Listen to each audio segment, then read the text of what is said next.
Hello, can everyone hear me? That's okay? All right. Hi, everyone. I'm Rohini Gaur. I'm the MD of Paramedical Foundation. We are focused mainly on Bihar and Jharkhand, and I want to take you through in the next 15 minutes or so our tele-assessment module and wheelchair provision uh, in, uh, in Bihar and Jharkhand. So just a quick overview. Approximately 26.8 million people with disabilities in India. Yes, it is according to the 2011 census, and yes, it is underreported. And numbers can be even up to 3 times higher, but these are the numbers that we are working with currently. Oh, sorry, you can't, can you hear me now? Is that better? Okay. So Bihar and Jharkhand, why do we focus there? One, because I am from there, and also because it is one of the poorest states in India with a large cluster of people with disabilities focused in remote and rural areas. The Sorry, one second. If everyone can just wait for 1 second, I'm just checking my presentation because it seems to be the wrong one. One sec. Sorry.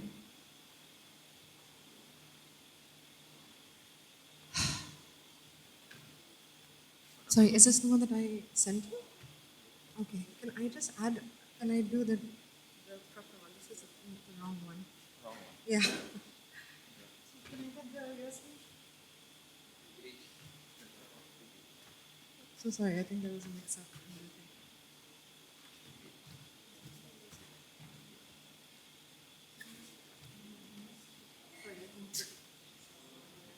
Sorry, everyone. There was just small mix-up in the versions.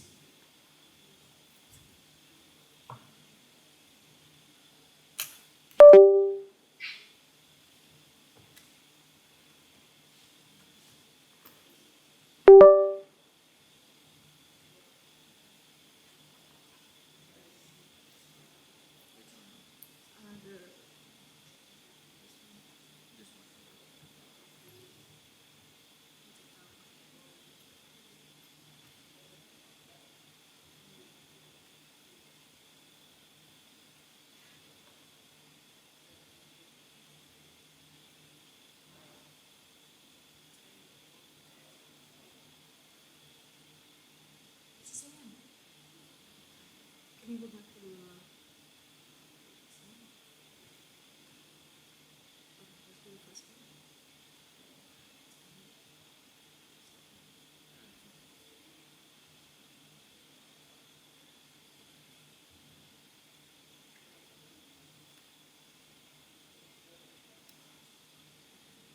Yes, this is perfect. Thank you. Okay, sorry, I'm back. Okay, I'll go through it really quickly now.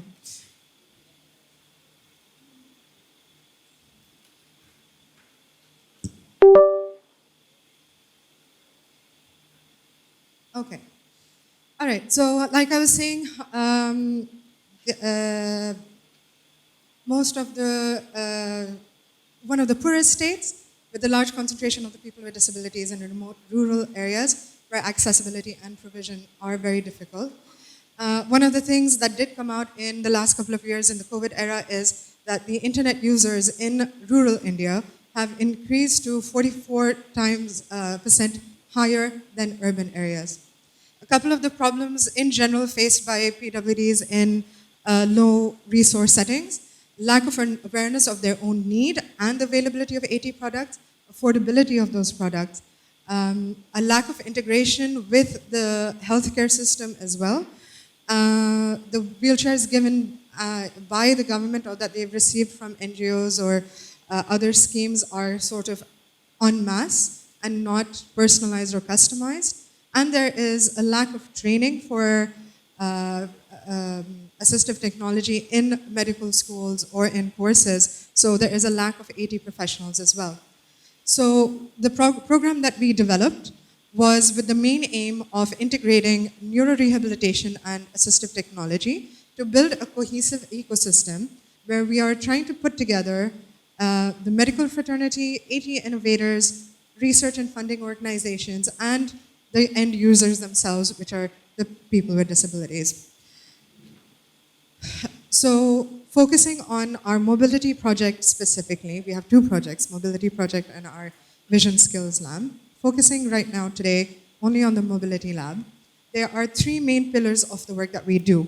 So we have the tele-assessment and in-person assessment of the wheelchair needs of a person, where it is conducted in-house by our physiotherapist, occupational therapist, and our orthotist.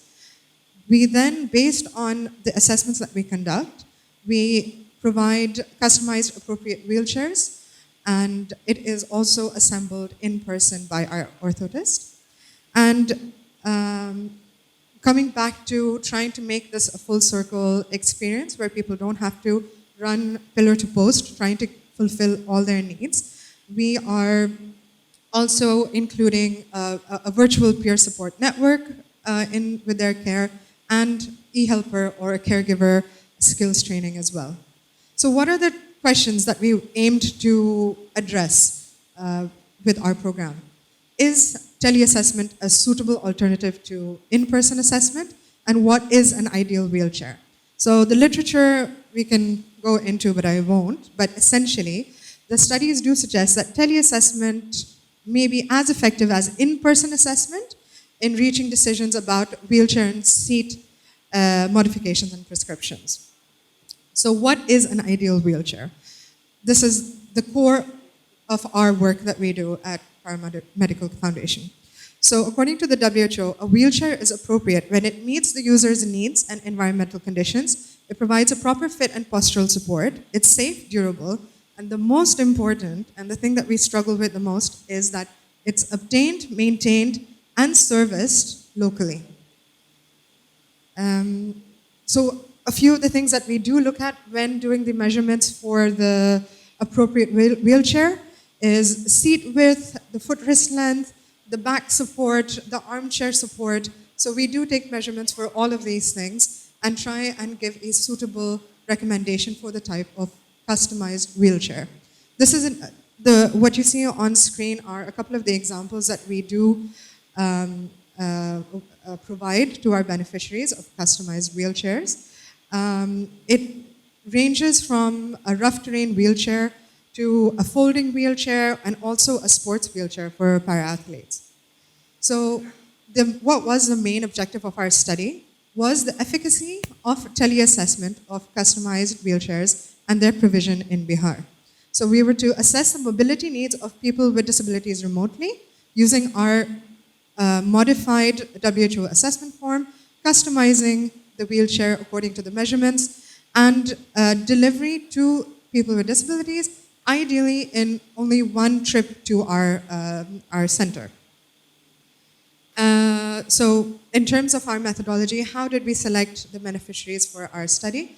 It was purposive sampling, and a few of the things that we did include or were required for our study was that the beneficiaries or their caregivers had to have access to smartphones with internet access, they had to have good upper limb mobility, and they had to be able to come to the AT center at least once to collect the wheelchairs and to give feedback on their appropriateness.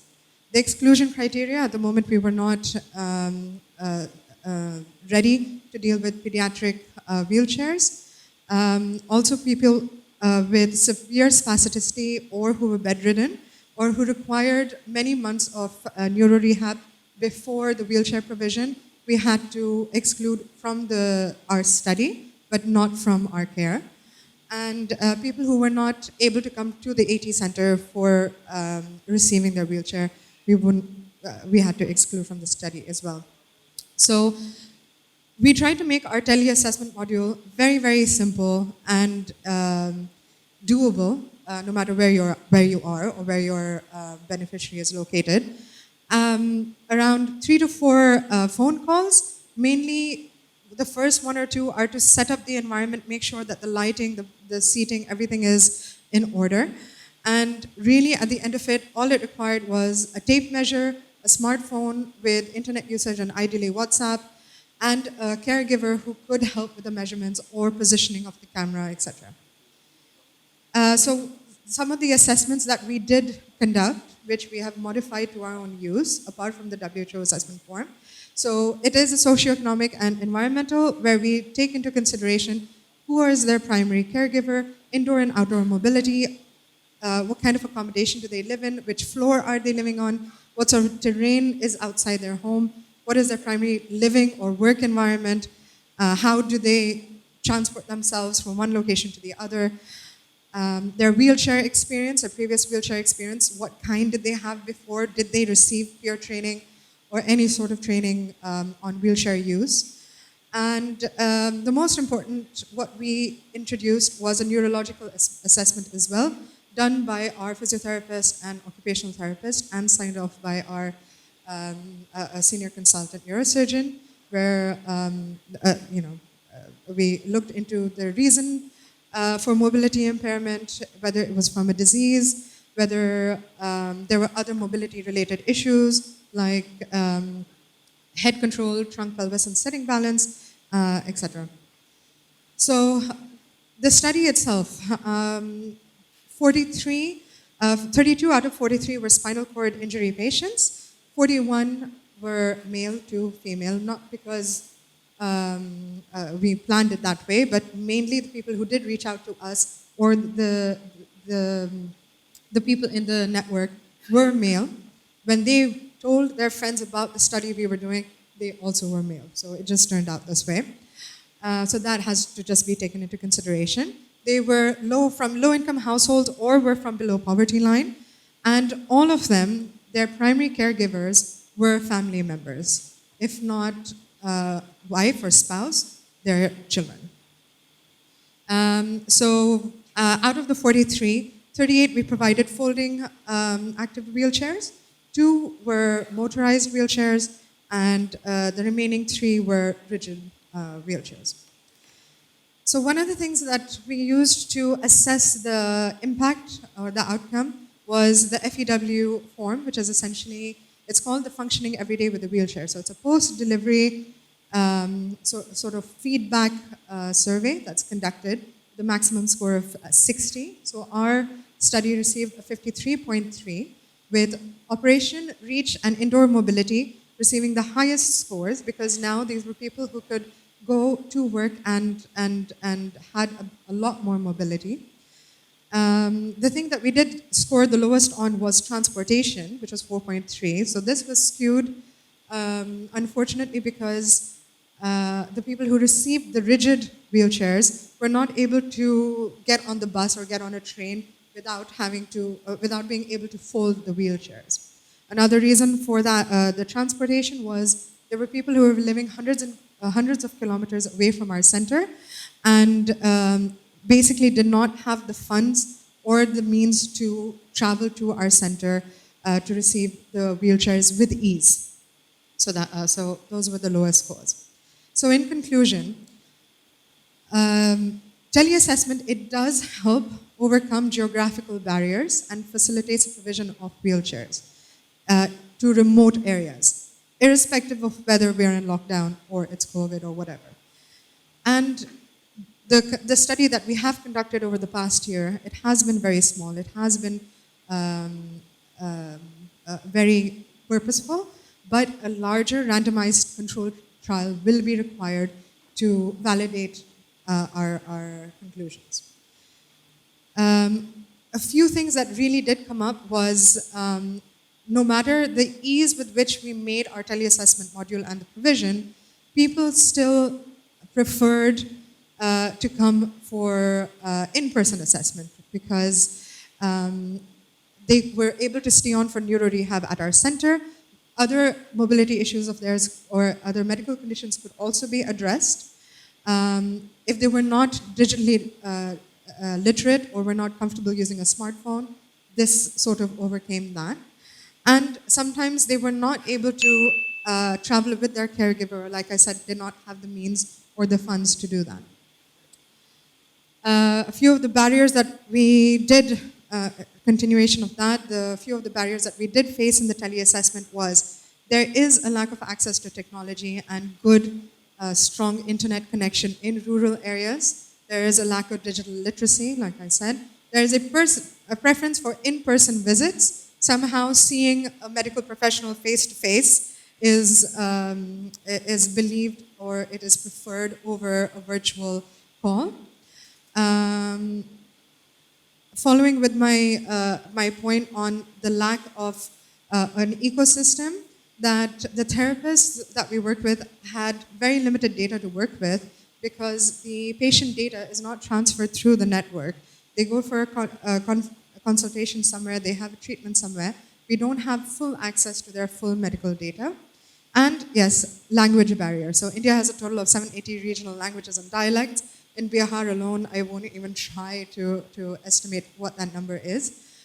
So we did face a lot of issues headquartering in Patna or even in Delhi where our office is, and still reaching out to different districts in Bihar and Jharkhand and having that sort of gap in our communication.